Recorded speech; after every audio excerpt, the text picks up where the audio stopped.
Welcome. In the previous video, I had talked about the requirements for earning a CCAF degree and talked about ways to help complete the requirements for a CCAF degree.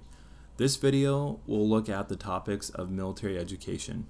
Hello everyone, this is Mr. E. Today's video is the second video which will cover the overall introduction to Air Force education. So let's get started. Once again, the main topic of the CCAF degree has already been talked about. Now let's focus on the second main topic, which is military education. When looking at military education, there are three subcategories. The first is Enlisted Professional Military Education, or better known as EPME. The second is the Professional Management Certificate, and the final subcategory consists of certificates and credential opportunities online, or better known as COOL. Let's first look at the EPME. College credits which are offered through different EPME courses will vary from when they were taken, how they were taken, and what EPME was taken. The example which I'm going to be talking about is based upon an airman attending an in-resident EPME course and not a correspondence course. This example consists of an airman attending Airman Leadership School, or better known as ALS, which is a type of EPME designed for airmen in the rank of E4 or below in mind. This EPME is worth 11 to 10 units, and this will be the first chance that an airman could accomplish their leadership management and military studies requirement in their CCAF degree without having to take a college class. Please keep in mind, if a military member is in the Guard or Reserve, an airman can still fulfill the 6 units needed for their CCAF degree in the leadership management and military studies field by accomplishing the ALS correspondence course, but the member will not receive the full 10 to 11 units. This next example is the EPME course which some airmen might take, which is the Non-Commissioned Officer Academy, or better known as NCOA. This course is designed with the airmen in the rank of E6 trying to promote to E7 in mind. This in-resident EPME is worth 10 to 11 units. This EPME is the first opportunity which prior service members entering to the Air Force as E5 or E6 will have to complete their leadership management and military studies requirement for their CCAF degree. The next example is the EPME course called Senior Non-Commissioned Officer Academy, or better known as Senior NCOA. This course is designed for those in the rank of E7 trying to make E8. Those only attending the Air Force in residency Senior NCOA will receive 9 units. The final EPME which is offered through the Air Force is the Air Force First Sergeant Academy course, but not every airman has to take this course. Only those that wish to become a First Sergeant in the Air Force can take this course. This course is worth 10 units. However, there is another course which is offered to the Air Force but not by the Air Force. This course is called the Senior Enlisted Joint Professional Military Education course. It is designed with airmen in the rank of E6 to E9 in mind. This course is worth 3 units. There are more EPMEs offered through the Air Force, but these are the ones which most airmen will encounter. Most of the units earned in these EPMEs can be applied to the CCAF degree and the Professional Management Certificate.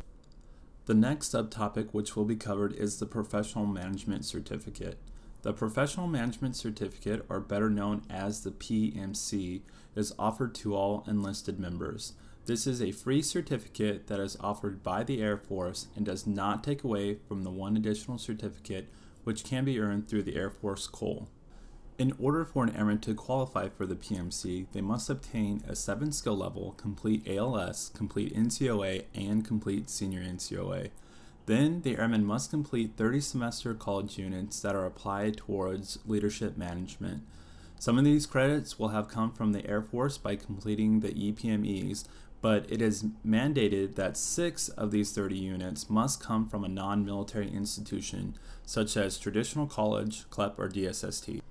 However, if an airman takes correspondence courses for the EPMEs, they'll need more than the 6 mandatory units from a non-military institution. Another requirement which the airman must complete to receive their PMC is to be awarded their CCAF degree. Finally, the commander must sign a recommendation letter approving the airman for the PMC.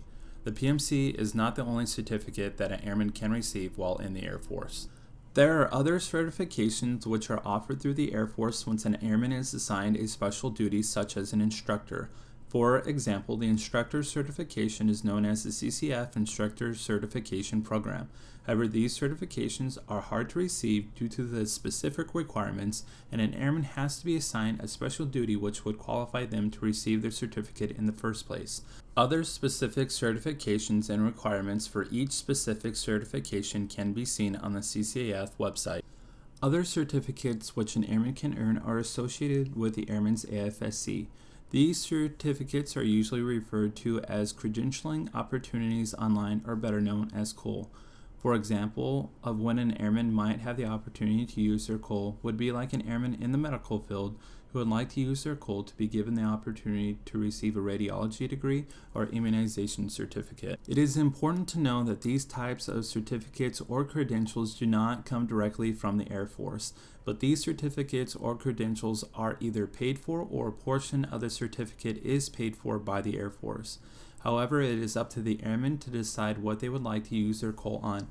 For more specific information on AFSC COL programs, go to the AFVEC portal or visit the Education Center. Just to recap everything, when looking at the military education system, there are 3 additional ways which the military can help an airman with their education. These 3 ways are EPMEs, the PMC, and through certifications and the COL. This concludes the portion of military education in part 2 of the Air Force education videos. If you enjoyed this video, please like it and subscribe to this channel. If you have any questions, please write them in the comment below. Thank you for watching.